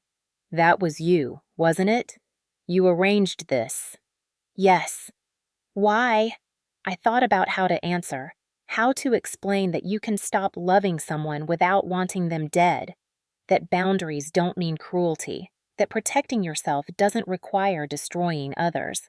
Because, I said finally, I remember who you were when we met, before desperation turned you into someone else. And that person doesn't deserve to die. Blake's eyes filled with tears. I loved you. I really did, at first. I know. But then everything got so fucked up and Mom got in my head and the debts. He stopped, wiping his face. That's not an excuse. I know that. There's no excuse for what I did. No, I agreed. There isn't. Are you still going to divorce me? Yes. He nodded, like he'd expected that. And the court case? If you drop the fraud claims and don't contest the asset freeze, I'll help with your legal fees for the criminal cooperation. And I'll set up a small trust to help with living expenses while you get back on your feet. Nothing huge, just enough to survive. After everything I did, you'd still help me? On one condition, I said. You get real help. Therapy, gambling addiction treatment, whatever it takes to deal with your issues instead of running from them. Blake was quiet for a long time. Then, why are you being so kind to me when I don't deserve it? Because someone wise once told me that protecting yourself and punishing others aren't the same thing. I'm protecting myself by divorcing you, but I don't need to punish you. Your choices are doing that just fine." We sat in silence for a few minutes. Finally, Blake said, "I'll drop the lawsuit, and I'll do the treatment. I owe you that much." "You don't owe me anything, Blake. Do it for yourself." The final hearing was scheduled for 6 weeks later, but with Blake dropping his fraud claims, it became a simple dissolution hearing. Still, we had to appear before Judge Porter one more time. The courtroom was less crowded this time. No reporters. The story had gone cold when Blake withdrew his claims. Just lawyers, a few required witnesses, and Victoria Morrison sitting ramrod straight in the gallery. Judge Porter reviewed the settlement documents. "Mr. Morrison, you're withdrawing all claims to your wife's trust assets?" Blake stood. "Yes, Your Honor." "And you acknowledge that the prenuptial agreement was valid and you signed it with full understanding?" A pause. Then, "Yes, Your Honor." "Mrs. Morrison, you've agreed to help settle certain debts on your husband's behalf as part of this dissolution?" Elijah had advised against this, but I'd insisted. "Yes, Your Honor, as a gesture of goodwill, not legal obligation." Judge Porter looked at both of us over his reading glasses. "I've been on this bench for 23 years. I've seen a lot of marriages end badly. This one," he shook his head, "this one's unusual." He signed the papers. "Marriage dissolved. Assets divided per prenuptial agreement. Mr. Morrison, you have 6 months to complete court-ordered addiction treatment. Mrs. Morrison, you're free to manage your trust assets as you see fit." The gavel came down. Just like that, it was over. As we filed out of the courtroom, Victoria stood up and blocked my path. "Satisfied?" she hissed. "You've destroyed my son's life." I looked at her, really looked at her, saw the desperation, the fear, the years of holding up a facade that was crumbling around her. "I'm not the one who destroyed Blake's life," I said quietly. "You did, by teaching him that family loyalty means lying, that love means control, that asking for help is weakness." Victoria's hand shot out. I thought she was going to hit me, but Blake caught her wrist. "Mom, stop, please.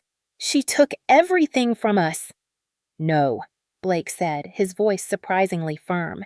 "We tried to take everything from her, and she still helped us anyway. Can't you see that?" Victoria looked between us, her composure finally cracking. "I was just trying to protect this family. Everything I did was to protect us." "By stealing?" I asked. Not cruelly, just genuinely curious. "By surviving," Victoria said, and for the first time I heard real emotion in her voice. "When Gerald died and left us with nothing but debts and shame, I had 2 choices. Let everyone see our failure or fight to maintain what we'd built. I chose to fight." "You chose to commit fraud," Detective Rita Powell said, appearing behind her with 2 uniformed officers. Victoria's face went white. "Victoria Morrison," Rita continued, "you're under arrest for embezzlement from a charitable organization, wire fraud, and conspiracy to commit identity theft. You have the right to remain silent." I watched as they handcuffed her, watched as Victoria Morrison, always so perfect, so controlled, finally broke. She didn't fight, didn't scream, just stood there as tears ran down her carefully made-up face, ruining her mascara, destroying the image she'd worked so hard to maintain. "Blake," she said as they led her away. "Blake, call our lawyer. Call Margaret. Don't let them—" But Blake just stood there, watching his mother be arrested, and said nothing. After she was gone, he turned to me. "I'm sorry," he said, "for all of it. I wish I could go back and do everything differently." "You can't go back," I said. "You can only go forward and do better next time." He nodded, then walked away. I stood in the courthouse hallway, surrounded by lawyers and court staff and the machinery of justice, and felt nothing. Not relief, not triumph, not even sadness. Just emptiness. Outside the courthouse, Elijah put a hand on my shoulder. "You won," he said gently. "Did I?" He looked at me with something like understanding. "Winning doesn't always feel like winning, especially when nobody really wins." I drove back to my apartment, the one I'd shared with Blake, though he'd moved out weeks ago, and sat on the couch in the growing darkness. The silence was enormous. My phone buzzed. Text from Natalie. How did it go? I typed, "It's over." She replied immediately. "Coming over. Wine and bad movies.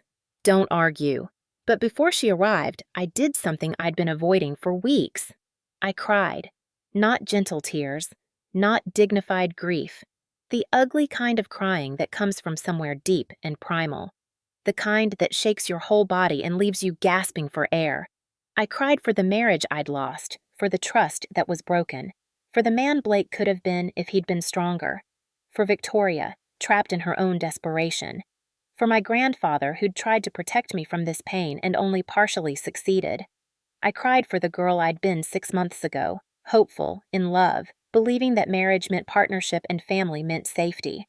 That girl was gone, and I mourned her.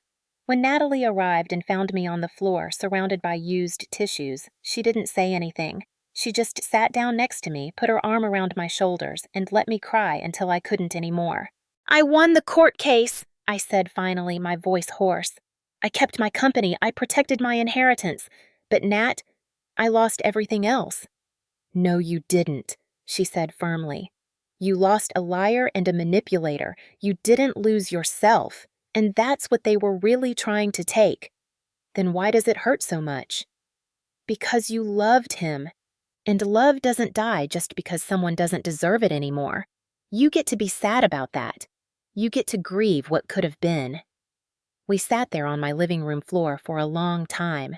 Eventually, Natalie ordered pizza. We ate it cold and watched terrible romantic comedies, making fun of the unrealistic plots while both knowing that real life was somehow more unbelievable. Around midnight, after Natalie had fallen asleep on my couch, I walked to my bedroom and pulled out the folder from my grandfather. I read his note one more time. "Don't let them make you feel guilty for protecting what's yours. I'd protected what was mine.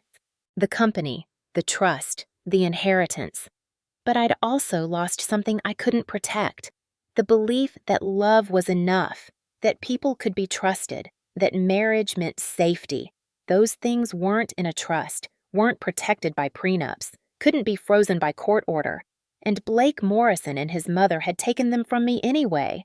I thought about what came next, about rebuilding, about learning to trust again, about whether I even wanted to. The answer didn't come. But sitting there in the dark, with my best friend asleep in the next room and my inheritance safe and my marriage finally officially over, I made myself a promise. I would survive this. I would heal from this. And someday, maybe not soon, but someday, I would build something real from these broken pieces. Something that belonged to me and no one else. Something worth protecting. Not because my grandfather told me to, but because I chose to. And that choice, at least, was mine. 3 months later, I still wasn't okay. People expected me to be. The court case was over. I'd won. My inheritance was safe. Blake was in court-ordered treatment, Victoria was awaiting trial, and I was free to move on with my life. Except I couldn't figure out what moving on was supposed to look like. I'd been seeing a therapist twice a week, Dr. Patricia Reeves, recommended by Natalie. She had kind eyes and an office that smelled like lavender, and she never acted like my problems were simple or my feelings were wrong. "Trauma doesn't resolve on a timeline," she told me during one session when I complained about still feeling broken. "You experienced betrayal by someone you loved, manipulation by his family, and a very public legal battle. That's not something you get over. It's something you integrate and learn to carry." "I don't want to carry it," I said. "I want to put it down." "Then let's work on that," she said gently. "But Emma, putting it down doesn't mean pretending it didn't happen. It means acknowledging it happened and choosing what you do next." What I did next, mostly, was hide. I worked from the co-working space, managing Hayes Energy remotely through the board of directors. The company ran smoothly without my active involvement. My grandfather had built systems that didn't require a CEO's constant presence. I approved quarterly budgets, reviewed partnership proposals, made strategic decisions via encrypted email. But I didn't engage, not really. I was a ghost CEO of a company I'd inherited but never truly claimed. My apartment felt too empty, so I stayed at Natalie's most nights. My art studio, the small space I'd rented before the wedding, sat untouched, canvases gathering dust. I existed, but I wasn't living. "You need a project," Natalie said one evening over Thai takeout.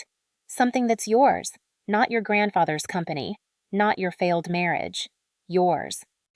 I don't know what that would be. Then let's figure it out. The following Saturday, I drove out to the edge of Austin, to a neighborhood I hadn't visited in years. Robert's old gas station sat on a corner lot, exactly as I remembered it. The main structure was still standing, weathered brick, faded paint, windows covered with plywood. A chain-link fence surrounded the property, and a faded for sale sign creaked in the wind. I'd inherited this too as part of the estate. It had been my grandfather's first business long before he struck oil. He'd run it for 15 years, saved every penny, and used that money to buy his first lease on a drilling site. This place was where everything started. I parked and walked around the fence, peering through gaps in the plywood. The old pumps had been removed, leaving ghostly rectangles in the concrete. But the building itself looked structurally sound. Something pulled at me. A memory. A story my grandfather had told me when I was 12, sitting in his garden shelling pecans. "Behind the service counter," he'd said, "there's a loose brick. Bottom row, third from the left." I used to hide my cash earnings there before banks would give me an account. I'd asked if the money was still there. He'd laughed and said no, but he'd left something better. Now, standing outside the locked building, I wondered if he'd been serious.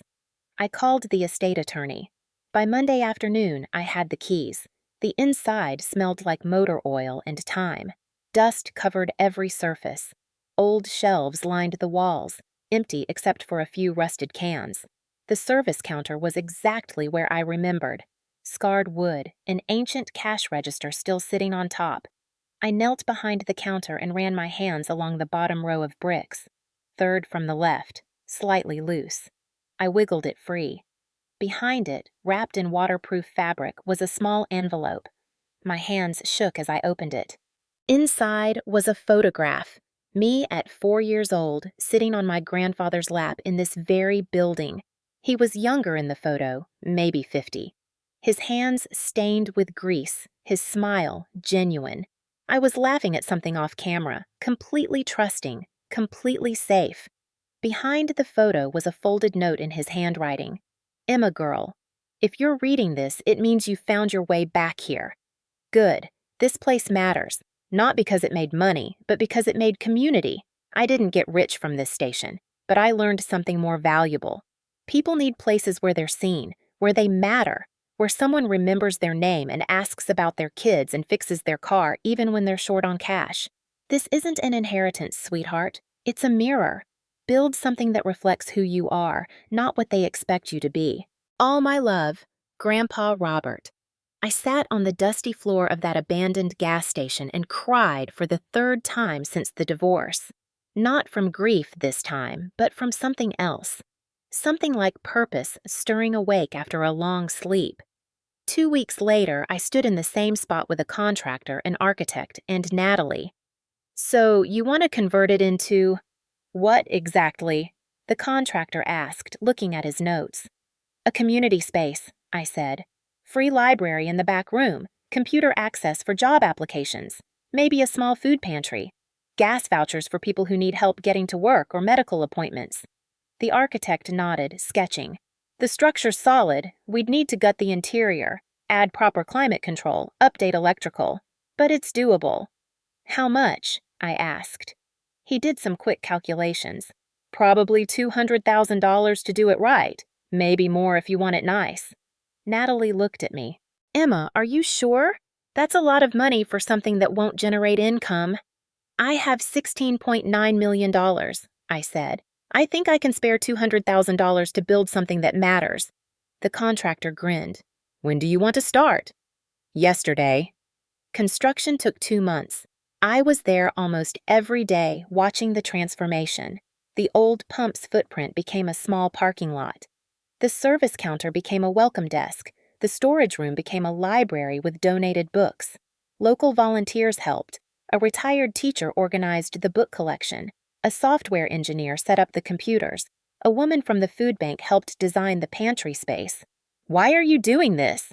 the teacher, Mrs. Rodriguez, asked one afternoon as we shelved books together. "Because someone once did something similar for my grandfather," I said, "and I want to pass it forward." That wasn't entirely true. Robert had built his success himself, but it felt true in spirit. The real truth was simpler. I needed to build something that wasn't about protection or survival. I needed to create instead of defend. The community center opened on a Saturday in October. No grand ceremony, no ribbon cutting, just an unlocked door and a hand-painted sign. Hayes Community Hub, everyone welcome. The first person through the door was a young mother with 2 kids in tow. "Is this real?" she asked, looking at the gas voucher program flyer. "You'll help with gas for job interviews?" "That's what we're here for," I said. Her eyes filled with tears. "I have an interview Monday. I've been figuring out if I could walk 5 miles each way. Thank you. Thank you so much." Watching her leave with a voucher and a bag of groceries from the pantry, I felt something I hadn't felt in months.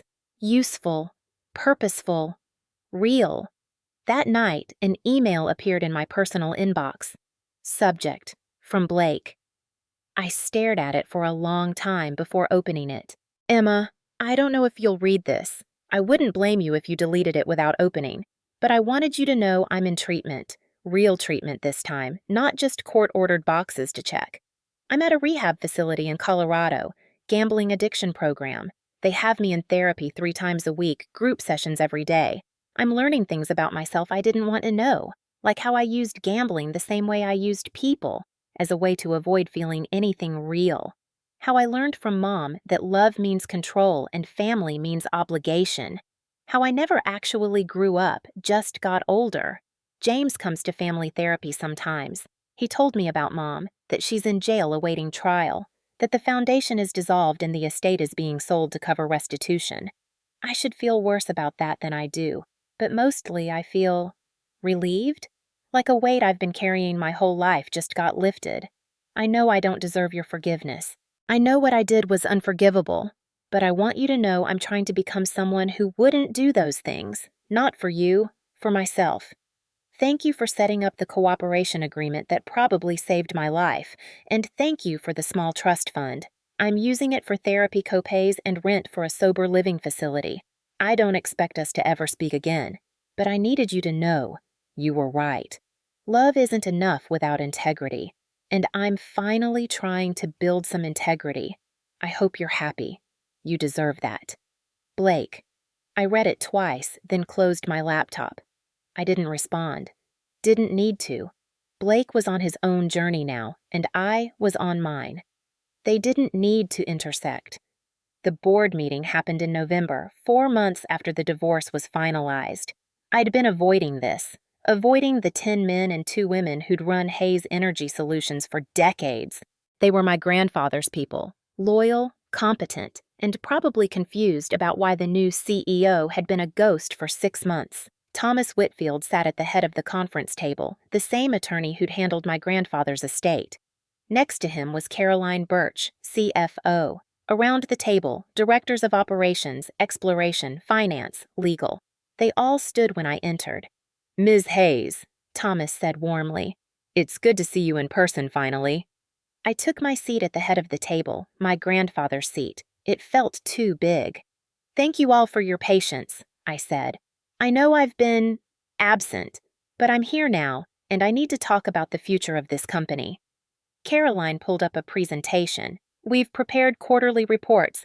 "Before we get to that," I interrupted gently, "I need to ask a question. What was my grandfather's vision for this company? Not just making money, his deeper vision." The room was quiet. Finally, an older man, Jack Henderson, director of operations, spoke up. "Robert always said we weren't in the oil business. We were in the innovation business. Oil was just the tool of the time." "He used to talk about that," another director added. "How his grandfather worked in whale oil before petroleum. How every generation has to adapt to survive." I pulled out a folder I'd prepared. "Then I want to pivot. Significantly. Concerned looks around the table. I want to transform Hayes Energy into Hayes Renewable Solutions, I said. Keep the profitable oil operations running, but start investing heavily in solar, wind, and energy storage. Make it our primary growth focus. That's a major strategic shift, Caroline said carefully. The renewable sector is competitive and it's the future, I said. My grandfather built this company on innovation. I want to honor that by innovating again, not because we have to, but because we should. Thomas leaned back, studying me. Your grandfather would have liked this. Near the end, he talked about solar, said he wished he'd started transitioning earlier. Then let's do what he didn't have time to do, I said. Over the next 2 hours, we hammered out a 5-year plan. Maintain profitable oil operations, but cap expansion, invest $8 million in solar farm development across West Texas. Partner with battery storage companies, establish a renewable energy research division. Set a goal, 60% renewable revenue by 2030. This is ambitious, Caroline said, but it's exciting. I think your grandfather would approve. I hope so, I said quietly. At the end of the meeting, as people filed out, Thomas stayed behind. You've been through hell these past months, he said. But sitting here today, watching you take ownership of this company, Robert would be proud. I'm not doing it for him, I said. I mean, I am, but also for me. I spent so long protecting this inheritance, I forgot it's supposed to be used for something. Thomas smiled. That's the difference between having wealth and building legacy. Your grandfather understood that. Now you do too. The rebrand launched in January, Hayes Renewable Solutions, with a new logo, new mission statement, and a press release explaining our transition toward sustainable energy. The announcement made regional news. Some investors were concerned, others excited. The oil industry veterans thought we were naive. The environmental groups were cautiously optimistic.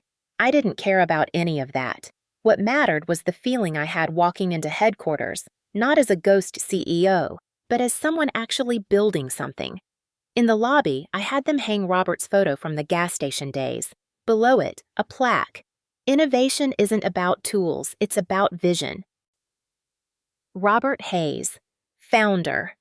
Next to it, I hung the photo of 4-year-old me on his lap, both of us laughing. Build something that reflects who you are. The scholarship fund launched in February. The Robert Hayes Second Chance Scholarship, full tuition for people rebuilding their lives after financial disaster.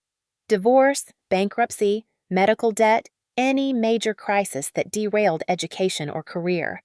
The first recipient was Maria Santos, the young mother who'd come to the community center looking for gas voucher help. She'd gotten the job, saved money, and wanted to finish her nursing degree.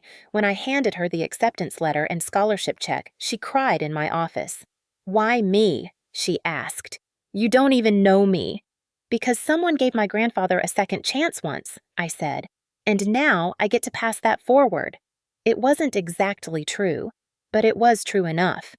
The real answer was, because helping Maria helped me remember that money isn't just something to protect. It's something to use, to build, to transform. And that was something Blake and Victoria had never understood. The letter arrived in March, 6 months after Victoria's arrest. Plain envelope, institutional return address, neat handwriting. I almost threw it away without opening it, but curiosity won. Dear Emma, I don't expect you to read this. I certainly don't expect a response. But my therapist says I need to write it anyway, so here I am. I'm in a minimum security facility in Huntsville, awaiting trial. My attorney expects I'll plead guilty to embezzlement and receive 3 to 5 years. I'll be eligible for parole in 18 months with good behavior. I've had a lot of time to think. About the choices I made, about the person I became. You were right when you said I destroyed Blake's life by teaching him that family loyalty means lying. I didn't see it that way then. I saw it as protection. But now, sitting in a cell, I understand.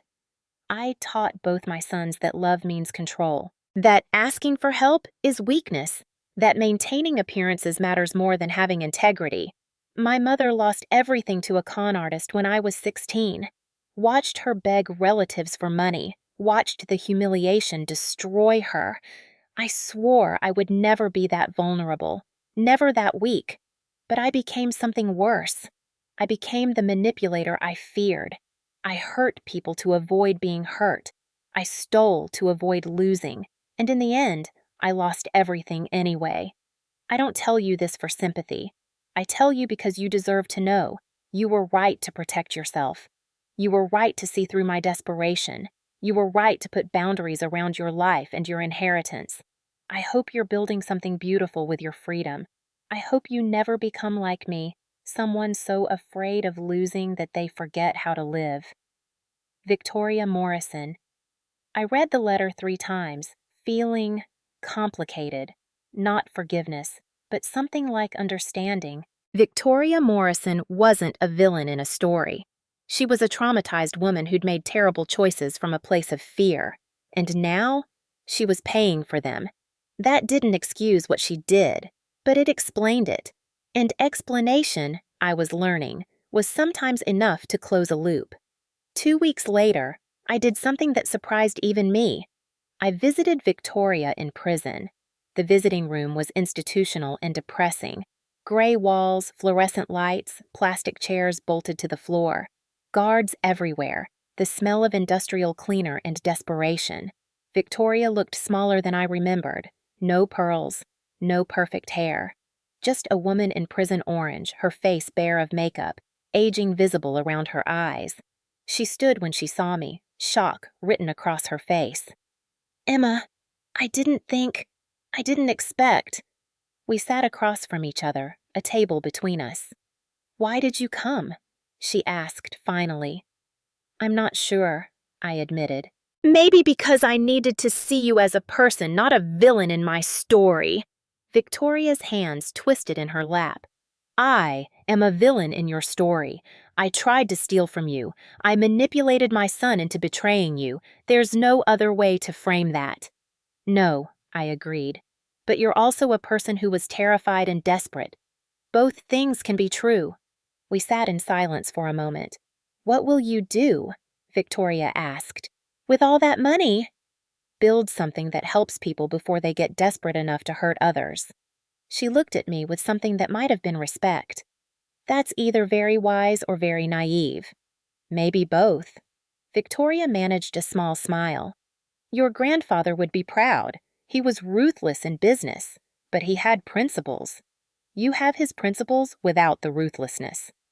"I learned the ruthlessness these past months," I said, "but I'm choosing not to lead with it." "That's called strength," Victoria said quietly. "I wish I'd learned that earlier." As I stood to leave, Victoria said, "Emma, thank you for not hating me. I don't deserve that grace, but thank you." "I don't hate you," I said truthfully. "I just choose not to let you hurt me again." Walking out of that prison, I felt lighter somehow. Not because I'd forgiven Victoria, forgiveness wasn't required, but because I'd closed that chapter without carrying her poison forward. She was her own story now, and I was mine. 8 months after the divorce, Blake sent another email. "Emma, finishing my program next week. 8 months sober. Got a job at a nonprofit, addiction counseling. Not using the family name, just Blake Morrison, recovered addict trying to help others. James comes to visit sometimes. He's good. Taking care of the estate liquidation, trying to build his own life separate from Mom's mess. I'm learning that sobriety isn't just about not gambling. It's about learning to sit with discomfort instead of running from it. Learning that feeling bad doesn't mean I need to fix it immediately. Sometimes feeling bad is just feeling bad, and that's okay. Anyway, I won't email again after this, but I wanted you to know I'm okay, and I hope you are too. Blake." This time, I wrote back. Just one line. "I'm glad you're finding your way. Take care of yourself." Then I archived the thread. Some bridges aren't meant to be rebuilt. Some people are meant to stay in your past, healing in their own direction. And that was okay. 1 year after the divorce was finalized, I drove to the cemetery where my grandfather was buried. It was the anniversary of the day I'd walked out of the Morrison estate. The day everything changed. The Texas sun was setting, painting the sky in purples and golds. The cemetery was quiet except for the sound of wind through the live oaks. I knelt by Robert's headstone, simple granite, just his name and dates, nothing fancy, and placed 3 items beside it. First, the annual report for Hayes Renewable Solutions. First year post-rebrand. Revenue steady, renewable division growing, solar farm operational. Second, a photo from the community center's 1-year anniversary. Maria Santos in her nursing scrubs, holding her diploma, surrounded by other scholarship recipients. Third, my divorce papers. I protected it, Grandpa, I said quietly. Everything you left me. But I also learned something you probably knew all along. Protecting isn't the same as living. The wind rustled the oak branches. I think you knew this would happen, that someone would try to take it, that I'd have to fight, and you gave me the tools to win. I paused. But you also gave me something else. You showed me that building something matters more than protecting something. That legacy isn't about holding on, it's about passing forward. I stood up, brushing grass from my knees. So that's what I'm doing. Building, not just protecting. The next morning, I met Natalie for coffee at our favorite spot near the university. So, she said, sliding a latte across the table. 1 year post-divorce. How are you really? I thought about it. I'm okay. Not perfect. Not completely healed. But okay. That's progress. I'm starting a mentorship program, I said, for women going through difficult divorces, financial planning, legal resources, emotional support. Everything I wish I'd had. Natalie grinned. Of course you are, because you're Emma Hayes and you can't help but build things to help people. Is that bad? It's the best thing about you. We talked for an hour about the program, about the community center's expansion plans, about Natalie's upcoming wedding to her girlfriend. Yes, I was the maid of honor, and yes, I was genuinely happy for them. As we were leaving, I said, Nat, thank you. For everything. For letting me fall apart on your bathroom floor. For believing in me when I didn't believe in myself. She hugged me fiercely. That's what best friends do. We hold each other up until we remember we can stand. That afternoon, I had an unexpected visitor at the community center, James Morrison. I hadn't seen him since the final court hearing. He looked good, healthier than during the trial, less burdened. James, I said, surprised. What are you doing here? He held out a painting wrapped in brown paper. Blake wanted you to have this. He made it in art therapy. I unwrapped it carefully. It was abstract, chaotic colors resolving into something like order, reds and blacks bleeding into blues and greens, violent brushstrokes giving way to gentler lines. At the bottom, a title, What I Lost When I Lied. I stared at it for a long moment. Why did he want me to have this? He said you'd understand it better than anyone, and that even if you never hung it, you'd know he was trying. I set the painting down carefully. How is he? Sober, working, still in therapy. He's different, more honest, less our mother's son and more his own person. And you? James smiled slightly. Also more my own person. Sold the estate, used the proceeds for Mom's restitution and her legal fees. Moved into a small apartment. Got a job at a tech startup. No more living in the Morrison shadow. I'm glad, I said sincerely. He looked around at the community center, the library, the computers, the people using the space. This is really something. Blake told me what you did, setting up the cooperation agreement, helping with the debts. You didn't have to do that. I know. Why did you? Because mercy doesn't require earned. It requires choice. And I chose to be the kind of person who helps when she can, even when people don't deserve it. James nodded slowly. Thank you. For everything. You could have destroyed my family completely. Instead, you gave us a chance to rebuild differently. After he left, I looked at Blake's painting for a long time. I didn't hang it in my apartment, but I didn't throw it away either. I put it in storage at the community center, in a back room with other donations we hadn't sorted yet.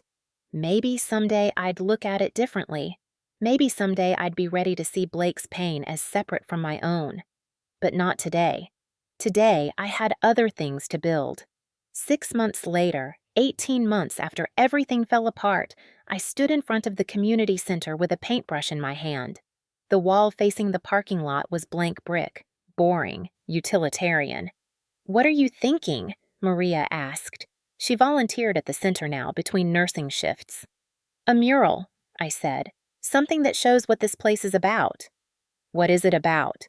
I thought about my grandfather's gas station becoming a community hub, about oil money transforming into renewable energy, about inherited wealth becoming scholarships and second chances, about protection becoming creation. "It's about transformation," I said, "about taking what you're given and building something better." Over the next 3 weeks, I painted. I hadn't painted in over a year, not since before the wedding, but the brushstrokes came back like muscle memory. The mural showed the Texas plains at sunrise, wide open sky, the first light breaking over the horizon, and in the foreground, not oil derricks, but wind turbines and solar panels. Not extraction, but creation.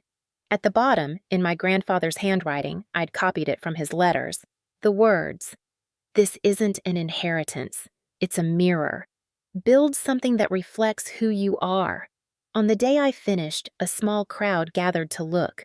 Maria stood beside me, arms crossed, smiling. "It's beautiful."